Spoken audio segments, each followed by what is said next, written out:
아멘. 오늘 히브리서 13장 14절로 19절 말씀은 우리 13장 1절부터 네 번째 시간이 되겠습니다. 이 13장이 이제 히브리서의 마지막 결론에 속한 말씀이죠. 그래서 지금 오늘 읽은 이 19절까지가 마지막 당부의 말씀이 되겠습니다. 그리고 이제 마지막 축복하고 인사하는 것이 이 전체 히브리서의 이제 결론이고 또 매진이라고 할 수가 있는데요. 자, 우리 지난 시간을 잠깐 한번 좀 복습하는 뜻에서 한번 말씀을 잠깐 요약하고 오늘 말씀을 계속 이어나가도록 하겠습니다. 자, 이 본문 말씀이, 이 편지 서신이 필요한 당시 초대교회 교인들이 유대교의 그런 전승들, 또 그것이 이제 교리화된 것이 이제 도구마라고 그러는데, 그런 유대교적인 교리와 이런 전통들, 전승들을 가지고 예수를 믿는 게 때로는 좋은 이점도 되지만 때로는 방해도 된단 말이에요. 그 중에 하나가 지난 시간에도 말씀드렸지만 음식 정결법. 물론 구약에는 색임질을 하지 않거나 굽이 갈라지지 않고 비늘이 없고 이런 짐승들을 먹지 말라고 말씀했어요. 그것은 부정하다. 그렇지만 그것이 유대인에게 그때 당시 주신 말씀이지, 이것이 그때로부터 지금 현재까지 모든 인류 인정을 초월해서 그 말씀이 진리가 아니라는 거예요. 그건 그들에게 필요한 말씀이었단 말이에요. 그런데 그들이 이제 이 팔레스틴 가나안 땅에 산 것이 아니라 해외 여러 지역으로 이주를 하고 이민을 가서 사는데도 불구하고 계속 그것을 고수함으로 율법을 지키고 그런 정결법을 지켜야 하나님의 백성이고 거룩한 백성이고 구원을 받는다고 이야기한다면 예수님의 십자가가 무슨 의미가 있겠어요? 예수님의 십자가는 우리의 모든 도구마든 이제까지 가져오던 전통이든 모든 그런 말씀들이 예수 그리스도 안에서 완성되어 새로운 길을 우리에게 보여주신 분이 예수님인데, 그 예수님께 초점을 맞추지 않고 옛날 자기들의 전통 조상들이 믿었던 그 하나님에 대한 이야기를 지금도 계속하고 있다면 예수님의 십자가가 어떻게 되겠어요? 그 중에 하나가 되든 그거보다 약한 게 되기 때문에 예수님의 십자가 구원의 이 역사 사건이 약화될 수밖에 없고, 그들은 여전히 피를 흘리는 짐승의 제사를 통해서 구원을 받는다고 생각을 하고 있게 됐다는 거예요. 그러나 예수님을 통해서 우리는 새로운 제단이 생기게 됐고, 그 제단은 짐승의 피 흘림이 아니라 오늘 우리들이 예수로서 말미암아 거듭나고 정결하고 거룩한 오늘 우리들이 산 제물로 하나님 앞에 드리는 것이다 라고 말씀을 드렸습니다. 그래서 이제 이스라엘에게 하나님께서 대속죄일이 되면 두 짐승을 이제 똑같이 준비하라고 했어요. 이제 그때 이제 염소로 표현됐죠. 그래서 한 염소는 대제사장이 두 손으로 머리에 자신과 이스라엘의 모든 불의와 죄악을 전가시켜서 그 죄를 담당하게 하고 하나님 앞에 번제물로 드렸어요. 죽여서 피를 흘리고. 그러나 한 마리는 아사셀이라고 하는 이 보냄받은 염소는 특정한 사람이, 지정된 사람이 있으면 그 사람이 이 염소를 끌고 그 지명으로부터 아주 멀리 떨어져 있는 그곳으로 데리고 갑니다. 다시 찾아올 수 없도록. 그것을 통해서 하나님께서 우리의 죄를 이렇게 동에서 소가 먹은 것처럼 하나님께서 우리의 죄를 기억하지 않게 한다는 것을 그 염소를 통해서 우리에게 보여주고 있단 말이에요. 자, 그런데 그 염소가 지명, 그 성문 안에 있는 것이 아니라 영문 밖으로 나갔죠. 또 영문 밖에서 예수님이 십자가를 지셨다고 말씀드렸죠. 오늘 우리의 삶이 십자가를 향한 삶, 좁은 길을 걸어가는 삶, 주 예수 그리스도를 따라가는 그 길이 뭐냐면 사실은 영문 밖의 삶이에요. 우리는 사람들로부터 대접받고 영광받는 그런 자리에 앉는 사람들이 아니라 예수님 때문에 손해보는 사람, 예수님 때문에 손가락질 당하는 사람, 예수님 때문에 미움받는 사람, 예수님 때문에 배척받는 사람, 여러분 이 삶이 삶이 물론 좋은 삶이 아니죠. 물론 힘들죠. 물론 어렵죠. 그러나 이 삶이 정말 예수 그리스도가 가신 길이라면 우리가 그 길을 기쁘게 걸어가야 된다. 그런 의미에서 영광 밖으로 나아가라 하는 말씀이 우리 지난 시간에 말씀이었습니다. 자, 오늘 이제 그 말씀을 이어서 14절 말씀을 한번 보십니다. 우리가 여기에는 영구한 도성이 없으므로 장차 올 것을 찾나니. 자, 지금 10절에서는 우리에게 제단이 있습니다 그랬단 말이에요. 그런데 이 제단은 예수 그리스도로 말미암아 지금 우리에게 마련된 새로운 제단이에요. 과거 구약시대에 실제로 돌 제단을 만들고 번제와 화려로 하나님 앞에 영광을 드리는 그 제단이 아니에요. 그것처럼 오늘에게 도성이 있는데 지금 그들이 보고 있는 예루살렘 성이 있습니다. 예루살렘 성이 있고 예루살렘 성전이 있어요. 그러니까 유대인들에게는 예루살렘 성전이 어떻게 보면 우상숭배가 돼버릴 수가 있는 거예요. 거기 하나님이 계시다고 생각하니까. 그러나 예수 그리스도께서는 그런 건물에 계신 주님이 아니라 우리 하나님의 자녀한 자녀들이 거룩한 성전이 될 때 그곳에 계신다라고 말씀하시는 거예요. 그래서 여기 지금 도성이라는 것은 눈에 보이는 그 도시, 그 성을 말하는 게 아니에요. 이 도성은 보이지 않지만 앞으로 우리가 가야 되고 우리에게 주어질 영원한 하나님의 새 하늘과 새 땅의 새 예루살렘 도성을 말하는 겁니다. 자, 히브리서 12장에 보면 11장에 아브라함이 바로 이런 하나님의 도성을 이제 바라봤다는 그런 말씀이 기록되어 있어요. 자, 히브리서 11장 8절부터 10절 말씀 제가 봉독해 드릴게요. 히브리서 11장 8절로 10절 말씀.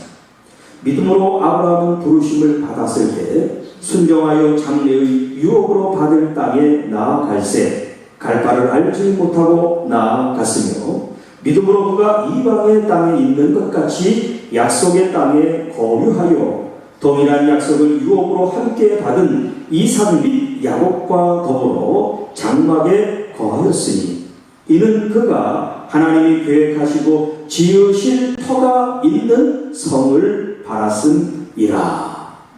여러분, 물론 지금 이 아브라함에게는 가나안 땅이 하나님의 약속된 땅이요 또 성입니다만 그것을 뛰어넘어 영적으로 보면 이 아브라함에게 하나님께서는 그 육신의 땅뿐만 아니라 영원한 땅을 약속하신 거예요. 그게 바로 이제 본향이라고 할 수 있습니다. 아버지의 집이 본향이에요. 우리는 그래서 다 필그림, 순례자요 나그네라고 말씀합니다. 여러분, 이 땅에 우리가 아무리 평수가 넓은 데 살고 아무리 권세가 힘 있는 그런 자리에 우리가 있다 할지라도 하나님 앞에 갈 때는요 그게 아무 소용이 없어요. 소용이 없습니다. 하나님께서 천국에 때 너 몇 평에서 살았니? 너 어떤 권력을 가지고 있었니? 너 학식이 어떠니? 학위가 있니? 그런 거 묻지 않는단 말이에요. 이 땅에서 정말 너는 나를 얼마나 사랑하고 섬겼느냐 주님아 물으실 거라. 그리고 정말 아버지의 그 뜻대로 살았는지를 묻는단 말이에요. 그래서 이 땅에 아버지의 이름 주님의 이름으로 아무리 놀라운 역사를 이뤄도 아버지의 뜻이 아니면 주님은 그때 냉정하셔서 나는 몰라. 이 불법을 행하는 자들아 밖에 나가 이를 갈고 있으라 말하는 것처럼 오늘 우리가 그런 말을 들으면 안 된다는 말이에요.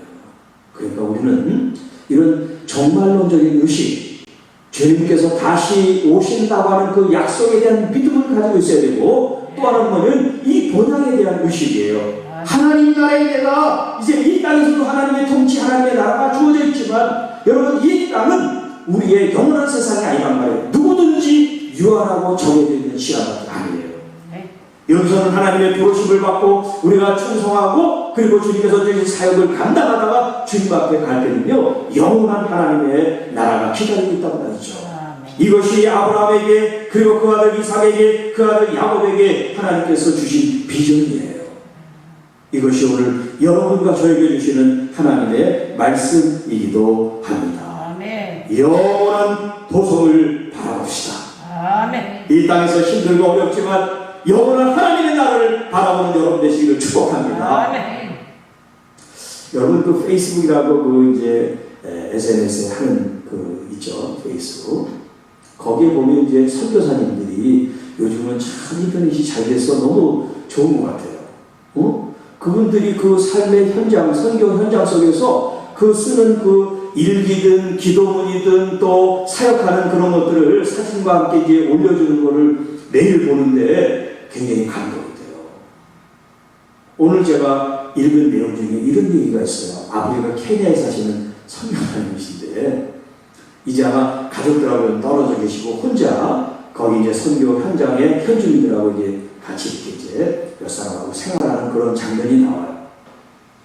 여러분 그 지역이 뭐 잘 사는 나라가 아니잖아요.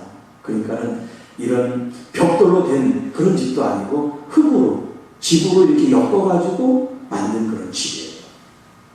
그런데 목사님이 계실 때는 아주 뭐 30년 전인가 올해 누가 지어놓은 그 양철로 된 그 지붕에다가 이제 벽돌하고 흙으로 바른 그런 집에 이제 사신대요. 현지인 몇 사람으로. 그런데 이제 새나 아니면 이제 무슨 조그만 그 가축들이 이렇게 주변에 있는데 문이 이렇게 딱 막혀있는 게 아니니까 수시로 들락거려요. 또 뭐 무슨 뭐 모기나 뭐 이런 곤충은 말할 것도 없고 사람은 물론 동물들, 가축들, 곤충들 이런 것도 수시로 그냥 왕래를 해서 그렇게 산다는 거예요.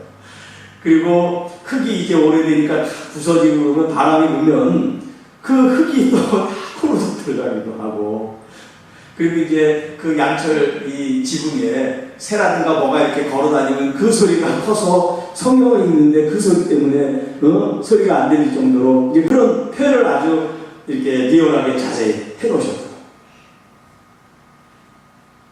문도 없고 물도 잘 안 나오고 전기도 안 되고 뭐 식사나 이런 것도 뭐 얼마나 어렵겠어. 자, 그렇게 한 영혼을 위해서 섬기는 분들이 계시는데 그것을 생각하면 여러분 우리는 얼마나 정말 천국 같은 생활을 합니까? 그런데 이것도 부족하고 이것도 불만스러워서 하나님 더 주세요, 더 주세요. 우리가 그렇게 욕심을 부린다면 다시 한번 우리가 생각을 좀 해봐야 돼요. 과연 무엇을 위해서 그렇게 부유하기를 원하고 누리기를 원하는지 하나님이 주신 걸 가지고 정말 바른 데 쓰기 위해서 하나님께 요청하는 건지 홀요식하기 위해서 요청하는 건지 우리가 한번 자신을 잘 돌아봐야 되겠어요. 자, 선교사님들이나 사역자나 이런 목회자들이 만약에 이 땅의 목적이 돼서 돈 잘 벌고 또 권위와 권세를 가지고 떵떵거리며 사는 게 그들의 목적이고 목표라면 여러분 하나님께서 관계없이 아마 사역하는 것이겠죠. 하나님을 정말 두려워하고 하나님을 정말 믿고 하나님을 따르고 하나님을 전하는 사람이라면 그 삶의 열매 속에 이 땅이 아닌 영원한 도성을 바라보는 믿음의 그런 관점에서의 삶이 열매로 녹아져 있어야 될 줄로 믿습니다. 이것은 목회자들이나 선교사들만에 국한된 얘기가 아니라 우리 한국교회 모든 성도들도 같이 드려야 될 말씀입니다. 그렇다고 하나님 주시는 복을 그 부요함을 누리지 말라는 얘기가 아니에요. 하나님 주신 것을 이제 16절에 나옵니다만 서로 나누어 주기를 잊지 말아라 말씀하시거든요. 자, 15절 말씀. 그러므로 우리는 예수로 말미암아 항상 찬송의 제사를 하나님께 드리자. 이는 그 이름을 증언하는 입술의 열매니라. 참 너무 아름다운 표현이 되어 있습니다. 항상 찬송의 제사를 하나님께 드립니다. 찬송의 예배로 하나님 앞에 드립니다. 누구로 말미암아? 예수 그리스도로 말미암아. 이분이 바로 우리의 죄를 속량 계속 구속하신 분입니다. 그렇기 때문에 우리의 찬양의 그 가장 기본이 되는 것이 뭐냐? 예수 그리스도의 그 이름인 줄 믿습니다. 예수 그리스도의 사역 그 보혈 그 능력인 줄 믿습니다. 예수 그리스도로 말미암아 찬양이 막 전해되는 거예요. 기쁨이 절로 나오는 거예요. 이 세상을 생각하면 기쁨과 감사가 넘치지 않을 수 있지만 예수 그리스도를 바라보면요, 오늘 우리가 불평불만한 100가지, 1000가지, 10,000가지 조건이 있을지라도 예수님 한 분 때문에 감사하고 예수님 그분 때문에 찬양할 수 있는 이유가 여러분에게, 저에게 있기를 축복합니다. 아멘.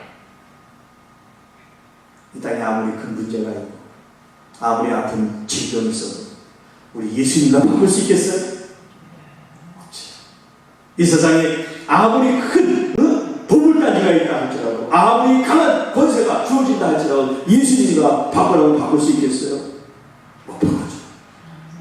예수님이 우리의 전부시고 우리의 생명이십니다. 여러분, 권력이, 돈이 우리의 생명을 살 수 있어요? 우리의 생명을 영원히 할 수 있습니까? 없어요. 이 세상에 그런 건 없어요. 오직 우리 주 예수 그리스도가 합니다. 그럼 여러분, 우리가 예수님을 믿는 게 얼마나 자랑스럽고 얼마나 귀하고 얼마나 대단한 일인 걸 우리 믿는 사람들이 알아야 돼요. 믿는데도 불구하고 거지처럼 구분하듯이 그런 마음으로 만약 산다 그러면 안 되죠. 우리 주님이 우리에게 주신 생명인데요. 비록 다른 사람과 비교해서 내가 좀 경제적으로, 세상적으로는 뒤떨어질 수 있어요. 그러나 그게 비굴할 이유가 아닙니다. 자존심이 상할 이유가 아니에요. 자존감이 떨어질 이유가 안 되는 거예요. 예수 그리스도로 말미암아. 얼마나 좋은 말이에요. 코로나 그보다 더한 것이 앞으로 올지라도 겁내지 말고 두려워하지 마십시오. 아멘. 예수 그리스도를 붙잡으면 주님이 놓치지 않고 우리를 가게 하실 줄 믿습니다. 아멘. 자, 그 예수 그리스도 말미암아 항상 찬송의 제사를 하나님께 드립시다. 아멘. 할렐루야. 그러니까 여러분, 우리가 교인들이 많고 적음을 떠나서 예배할 때 여러분이 정말 기쁨으로 찬양하시기를 축복합니다. 왜 찬양할 때 침묵하세요? 왜 가만히 있어요? 힘차게 불러야지. 답답해 되고.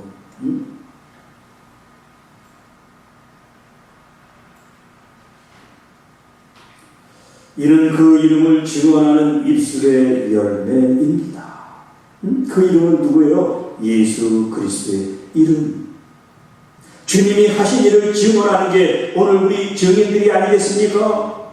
성령이 임하시면 예루살렘과 사마리아와 땅끝까지 이르러 오늘 우리가 주 예수 그리스도를 증거하는 증인이 되리라고 말씀하셨지 않습니까?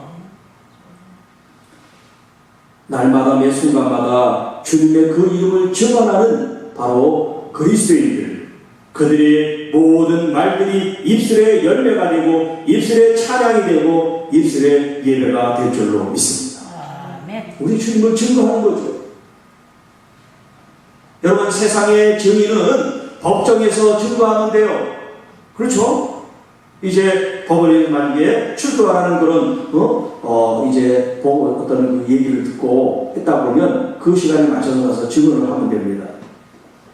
그런데 그리스도인으로서의 증언은 우리는 항상 살아있는 동안 항상 주님을 증거해야 되는 거예요. 내가 좋을 때 증거하고 기분 나쁠 때 증거하지 않고 그런 게 아니라 우리는 어디에 있든지 예수 그리스도를 증거하는 증인의 삶이 돼야 될 줄로 믿습니다. 그러니까 성령의 충만이 필요한 거예요. 성령님이 계속 공급해 주셔야 됩니다. 성령으로 함께 말씀으로 우리에게 충만해져야 우리가 하는 말들, 생각들이 아버지의 진리로 우리가 말하게 되고 증거하게 되고 나타나게 될 줄로 믿습니다.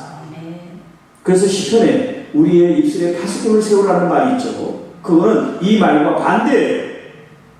우리가 하나님께 영광 드리는 증인의 삶을 살지 않고 세속적이고 또 이 세상의 어떤 그런 향락과 이 풍조를 내가 그것을 읊고 생각하고 말하고 전할 때 여러분 파수꾼을 속에 세워서 그렇게 하면 안 된다는 거죠.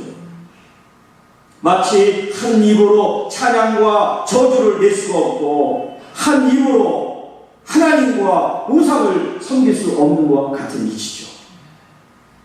우리 입술은 오직 주님을 증언하는 입술이 되기를 축원합니다. 네. 여러분을 통하여 주님이 드러나셔야 됩니다. 우리를 통하여 주님이 영광을 받으셔야 됩니다. 나 때문에 주님의 이름이 높아지는 삶, 그것을 주님이 원하고 계십니다. 주님이 그러면 우리를 높여 주실 줄 믿습니다. 이제 좀 더 구체적으로 16절 말씀합니다. 어떤 삶이 찬송의 제사를 하나님 앞에 드리고 또 예수님의 이름을 증언하는 입술의 열매인지 두 가지의 말씀이 있습니다. 첫째는 오직 선을 행하라. 둘째는 서로 나누어 주기를 잊지 말라 하는 말씀이에요. 첫 번째, 오직 선을 행하라 하는 말씀이에요. 선을 행하라. 오늘 이제 오늘 말씀의 그 제목이 선한 양심으로인데요. 이제 뒤에 나옵니다만 선을 행하라. 선을 행하라. 그러니까 예수 그리스도를 우리가 믿고 주님을 목적 삼아 살면 선하지 말라 그래도 선할 수밖에 없었어요. 목표가 주님입니다. 목표가 말씀이에요. 그분을 따라가면 그게 선이에요. 그게 선이에요. 그게 정의고. 주님을 보지 않고 세상을 보거나 자기 생각을 따라가니까 이게 불이고 이게 어둠이고 이게 죄고 이것이 악이 되는 거예요. 하나님이 보시기에 선한 것, 그것이 바로 선이에요. 그걸 히브리말로 토브라고 그러죠. 오늘 하나님이 원하시는 것을 여러분이 행하는 것, 그게 뭐냐면 바로 선을 행하는 거예요. 하나님은 선하신 분이라 우리에게 요구하는 것이 선할 수밖에 없는 거예요.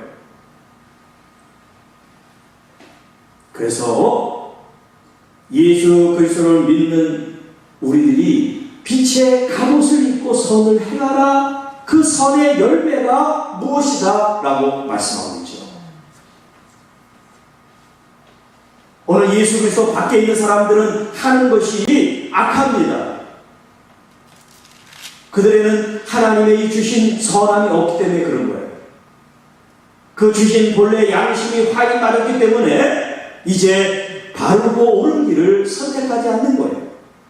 그러나 예수 그리스도를 믿는 사람이 선을 행하지 않고 악을 행한다면 이 문제죠. 그래서 우리는 날마다 빛의 자녀로서 내 행실과 내 언어를 주님의 말씀으로 달아와야 돼요. 오늘 하루를 여러분이 살았으면 이제 잠들기 전에 리뷰, 여러분을 돌아보면서 나는 오늘 누구를 만났을 때 내 말들과 내 행동이 과연 선했는가? 정말 예수 그리스도의 증언으로서, 증인으로서 예수님을 영화롭게 하고 영광 돌리는 말을 사용했나? 라는 것을 우리가 한번 돌아봐야 돼요. 두 번째, 서로 나누어 주기를 잊지 말아라. 여기는 나눈다. 이제 보통 물질에 대한 얘기예요. 물질을 나눈다. 뭐 가령 음식을 나누는 것도 나누는 거죠. 또 물건을 나누는데 예를 들어서 옷을 나눈다든가 내가 가지고 있는 물질, 돈을 나눌 수 있고요. 자, 이 나누는 것이 왜 주님을 찬양하고 우리가 몸으로 하나님 앞에 제물을 드리듯이 제사하는 것이 될까요? 자, 그것을 알기 위해서 하나님이 무엇을 원하시는지 하나님의 뜻을 우리가 알아야 돼요. 이 나눔을 생각하기 전에 먼저. 자, 하나님의 그 뜻 가운데 우리가 어디에 초점을 맞추느냐면 두 번째 계명이에요. 내 이웃을 내 몸과 같이 사랑하라는 그 말씀. 그런 말씀을 주시면서 이제 신명기를 우리가 새벽에 쭉 나누고 있지만 계속해서 반복되는 말씀이 뭐냐면 추수를 하고 하나님이 복을 주시면 그것을 혼자 가족과 독식하라고 말씀하지 않아요. 분깃이 없는 제사장 레위인들과 항상 나누라고 말씀하시고요. 그리고 나그네와 고아와 과부들을 꼭 청해서 그들에게 이 자기들의 수확한 것들을 나누고 축제를 벌이듯이 하나님 앞에 감사의 제사를 드리라고 말씀하고 있습니다. 그리고 추수를 하더라도 길가에 있는 것을 다 추수하지 않습니다. 그리고 떨어진 곡식을 줍지 않습니다. 왜냐하면 배고픈 사람들을 위해서 남겨두는 거예요. 배고픈 사람들 위해서. 지금도 그런지 모르겠지만 좀 경제적으로 어려울 때는 교회나 동사무소에서 이렇게 밖에다가 쌀단지를 만들어 놓고 사람들이 이렇게 어려울 때 퍼가라고 했던 적이 있어요. 여러분 생각이 나실지 모르겠어요. 그래서 어려운 사람들이 정말 밥 굶는 일이 없도록 네. 그렇게 이제 서로 나누는 그런 일인데, 요즘은 이제 아이템이 바뀌었어요. 요즘은 마스크로 문제 아이템을 바꿨습니다. 마스크를 구하기가 힘드니까. 그래서 교회나 이런 동사무소에서 물론 잘 되고 있지는 않지만 이렇게 좀 비치해서 필요한 사람들이 그렇다고 해서 막 가져가는 게 아니라 한두 개씩 이렇게 꼭 필요한 사람이 가져갈 수 있도록 그 좋은 일 같아요. 네. 근데 이제 항상 이렇게 좋은 일을 하면 그걸 악용하는 사람들이 있어요. 한 사람이 와서 다 싹쓸이다 밥을 이겨가지고 아무도 모르게 그런 나쁜 식보를 가진 사람 때문에 선한 일들을 이제 잘 하지 못하는데, 그래도 좋은 일 같아요. 서로 나누어 주기를 잊지 말아라. 내가 가지고 있는 거, 내가 번 건 내 거야 라고 하는 이 생각이 그리스도인으로서 가질 수 있는 생각이 아니다 하는 거예요. 왜냐하면 우리는 자녀들도 그렇고 물질도 그렇고 달란트도 그렇고 시간도 그렇고 우리에게 주신 것은요 다 하나님께서 주신 선물이에요. 그리고 청지기로 하여금 주님께서 맡겨두신 거예요.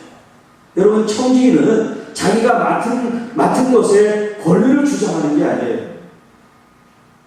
이제 예수님께서 복음서에도 말씀하셨지만 맡기면 주님이 결산하러 오십니다.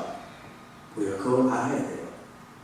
그러니까 여기 서로 나누어 주기를 잊지 말아라. 서로 공개하고 서로 베풀어주는 그런 인정이, 그런 사랑의 마음이 이 교회 공동체 안에 있어야 되고, 또 성도들은 이제 외부에 믿지 않는 이런 어려운 사람들을 향해서 이런 일들을 할 수 있어야 된다라는 것이에요.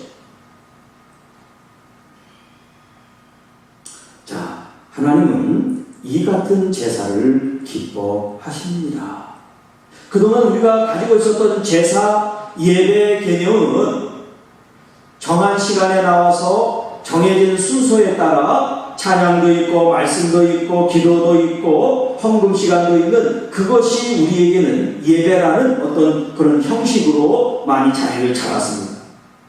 그런데 오늘 이 말씀에서 말씀하는 제사와 예배는 그런 형식을 말하는 게 아니라 우리의 삶이 예배가 되라고 말씀합니다. 우리가 살아가는 이 선한 삶 자체가 예배고 제사가 되는 거고, 우리가 정말 주님을 사랑하는 마음으로 주님이 주신 것을 긍휼히 여기고 불쌍히 여기는 마음으로 다른 사람을 나누어주고 도와주고 베풀어주는 그 자체가 뭐냐면 하나님이 기뻐하는 제사요 예배라고 주님이 말씀하고 계시다는 거예요. 자, 여러분, 우리 로마서 12장 같이 한번 보겠습니다. 로마서 12장입니다.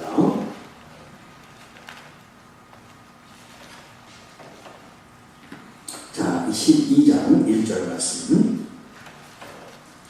여기 하나님이 기뻐하시는 예배, 제사가 무엇인지를 우리에게 말씀하고 있죠.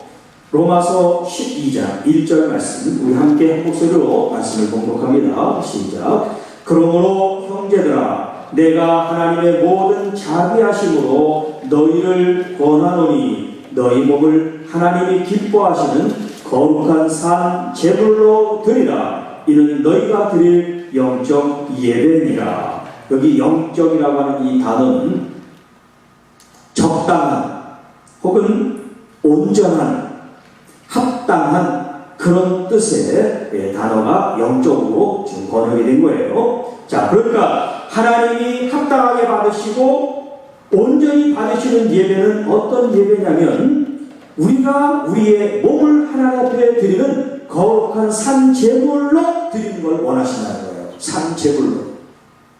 정해진 예배 시간에 참석하는 그 모습도 포함되지만, 여러분이 살아가는 가정에서든 일터에서든 사회생활을 하는 모든 삶 속에서 하나님이 기쁘시도록 여러분을 내어드릴 때 그것이 영적 예배, 하나님이 받으시는 기쁨의 온전한 예배가 되는 것이라고 말씀하고 있습니다. 여러분, 그렇기 때문에 여러분이 하는 모든 것들이 하나님을 영화롭게 하고 하나님을 찬양하는 경배가 되고, 말을 한다면 그 말이 찬양과 경배와 또 주님을 존중하고 아름다운 입술의 열매로 하나님께 영광 돌려지게 되기를 주님의 이름으로 축복합니다. 자, 그 다음에 17절, 너희를 인도하는 자에게 순종하고 복종하라. 그들은 너희 영혼을 위하여 경성하기를 자신들이 청산할 자인 것 같이 하느니라. 그들로 하여금 즐거움으로 이것을 하게 하고 근심으로 하게 하지 말라. 그렇지 않으면 너희에게 유익이 없느니라. 자, 이 말씀은 우리 전에도 말씀을 가르친 사람들에 대한 얘기를 했어요. 자, 7절 말씀, 13장 7절, 우리 전에 말씀드렸던 말씀이죠. 하나님의 말씀을 너희에게 일러주고 너희를 인도하던 자들을 생각하고 그들의 행실의 결말을 주의하여 보고 그들의 믿음을 본받으라. 그런 말씀이죠. 오늘 말씀은 이제 그 말씀을 이어서 하는 거예요. 17절, 너희를 인도하는 자들에게 순종하고 복종하라. 자, 우리가 7절에 살펴봤잖아요. 지도자가 그냥 지도자는 무조건 따르라는 게 아니었잖아요. 그 지도자들이 정말 하나님의 말씀으로 열매를 맺고 있는지를 보고 그렇다고 했을 때 우리는 그들을 이제 순종하고 복종해야 된다는 거예요. 자, 순종이라는 것은 뭐냐면 내가 동의했을 때 하는 게 순종이에요. 맞습니다. 제가 해야죠. 그러면 그게 순종이 되는 거예요. 근데 복종은 뭐냐면 나는 동의가 안 돼. 나를 인도하는 목회자의 그 말씀이 하나님의 말씀인데 내가 그 말씀에 동의가 안 돼. 그래도 복종하라는 거예요. 이게 중요합니다. 7절이 없으면 지금 순종하고 복종하라는 이 말에 딴지를 걸고 도전을 해도 돼요. 그러나 7절 말씀이 근거가 돼서 17절 말씀이 있기 때문에 우리는 그 지도자들에 대해서 그분이 정말 하나님의 말씀을 전하는 거고 그 열매를 맺는 믿음으로 아름다운 결실을 맺을 때 우리는 내가 동의하든 내가 알아듣든 못 알아듣든 내가 이해가 되든 이해가 되지 않든 말씀의 순종과 복종이 오늘 우리들이 해야 될 몫이라고 하는 거예요. 왜냐하면 우리를 지도하는 목회자들은 우리들의 영혼을 위하여 경성하기를 자신들이 청산할 자인 것 같이 한다. 자, 이 말이 뭐냐면 그 영혼들을 위해서 그들이 헌신되어 있고 뿐만 아니라 그 영혼들을 책임지고 있는 무거운 마음을 갖고 있는 분들이기 때문에 그들을 순종하고 복종하는 게 마땅하다라고 말하는 거예요. 그러기 위해서 그들에게 근심을 끼치지 마라. 즐거움으로 그 일을 감당할 수 있도록 도우라. 왜냐하면 근심을 끼치는 것이 공동체 성도들에게 유익이 되지 않는다. 자, 더 설명하지 않아도 여러분 다 이해가 되시죠? 자, 시간이 없기 때문에 바로 넘어갑니다. 18절 19절. 자, 우리를 위하여 기도해달라는 이제 중보 기도의 부탁이 18절 19절이에요.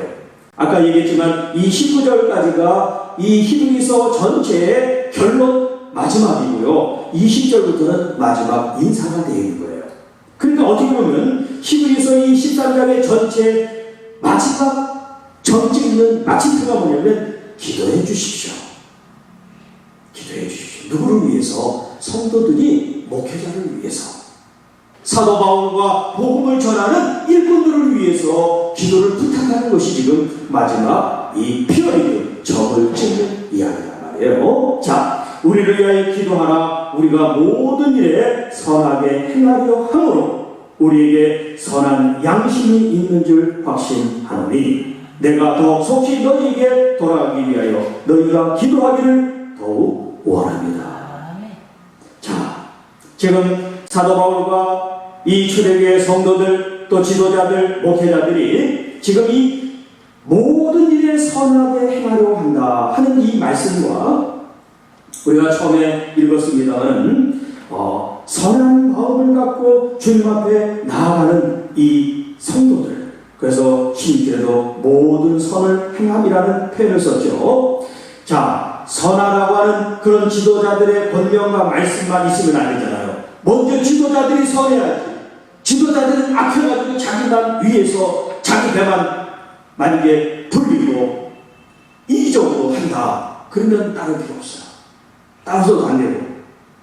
그러나 여기 오늘 본문에 있는 것처럼 그 지도자들은 자기를 희생하면서 우리의 그 모든 일들 앞에 하나님 보실 때 선한 일을 도모하는 그런 마음으로 하고 있으니 우리 선한 양심이 있는 줄을 믿고 우리를 위해서 기도해 주시면 좋겠다 하는 그런 고백을 하고 있습니다. 여기 선한 양심이 있는 줄 확신하노니 이것은 지도자뿐만 아니라 모든 그리스도인들이 가지고 있어야 될 하나님의 마음이에요. 선한 양심. 근데 이 양심은 뭐냐? 이 양심이라는 것은 의와 불의, 빛과 어둠, 선과 악을 구별하는 그 중심이 뭐냐면 양심이에요. 그 양심이 화인 맞았다는 건 뭐냐면 이 양심이 제 기능을 하지 못한다는 거죠. 그러니까 구별을 못하는 거예요. 자, 여기 지도자들, 그리스도인들, 교회 성도 여러분들은 하나님이 주신 그 본래 기능이 온전한 양심이 우리에게 살아있어야 됩니다. 양심이 살아있어야 돼요. 선한 양심, 선을 추구하는 그 마음이 오늘 우리에게 있을 때 하나님의 역사가 일어날 겁니다. 하나님의 능력이 말 겁니다. 하나님의 교회가 이 땅에 영향력을 나타내 줄 줄로 믿습니다. 우리 이제 교회 세습에 대해서도 여러 가지 이제 왈가왈부하고 그 여러 가지 이제 시시비비 그런 토론들이 계속해서 지금 되고 또 거기에 대해서 청원을 하고 또 헌법 소원을 하고 이제 여러 가지 이제 그런 일들이 있는데요. 자, 정말 선한 양심의 잣대로 보면 본인들이 알 거예요. 본인들. 이게 정말 선한 양심으로 세습을 하고 있는지 안 하는지. 우리의 판단도 마찬가지예요. 우리가 선한 양심으로 해야지 어떤 주의, 주장, 사상, 철학, 내가 속해있던 어떤 집단의 어떤 이기심으로 우리가 판단을 하고 생각을 해서 다른 어떤 사람들을 정죄해서는 안 돼요. 우리의 기준은 하나님의 말씀이 되고 진리가 되고 선한 양심이 되어야 됩니다. 목회자가 선한 양심이 아닐 때 여러분들의 어떤 그런 지적과 또 날카로운 어떤 비난과 비판이 있어야 됩니다. 또 반면에 목회자가 볼 때 성도들이 선한 양심이 없을 때는 여러분 그 양심을 말씀으로 찔러 쪼개낼 거 아니겠어요? 그렇지 않은데도 잘한다 그 사람 비유를 마치고 그 사람 상처받고 교회 떠날까봐 쉬쉬하면 안 되지 않습니까? 물론 어떻게 말하고 전하느냐에 따라서 다를 수 있겠지만 핵심 내용은 그거예요. 오늘 하나님의 사람들은 특히 하나님의 지도자들은 하나님의 선한 양심이 온전히 있어야 되고 그런 양심에 의한 목회와 사역이 되어야 된다는 것이고 또 성도뿐만 아니라 모든 그리스도인들 모두가 다 하나님이 주신 이 선한 양심으로 이 땅의 빛과 소금으로 우리가 살아가야 되는데 그 일을 위해서 여러분 상호 중보하고 기도하는 일이 필요하다는 거예요. 먼저 성도들은 지도자들을 위해서 기도해야 됩니다. 또 지도자들은 공동체를 성도들을 위해서 기도해야 됩니다. 아까도 얘기했처럼 이 양들을 책임진 사람들이니까. 이제 다음 시간 하겠습니다만 20절에 양들의 큰 목자이신 우리 주 예수 그리스도에 대한 얘기가 나오죠. 그러니까 이 땅의 목자들은 예수 그리스도의 종들로서 그분을 나타내는 신으로 천국이 드리잖아요. 그러니까 주님의 그 선한 양심을 가지고 우리 양무리들을 잘 섬기는 그런 사역을 할 수 있도록 우리 배후에서 기도하고 중보하고 서로 협력하는 그런 아름다운 역사가 우리 교회 공동체 또 우리 한국교회 안에 있어지기를 주님의 이름으로 축복합니다. 기도하겠습니다. 오늘 주신 말씀을 생각하면서 우리 다 같이 한번 통성으로 기도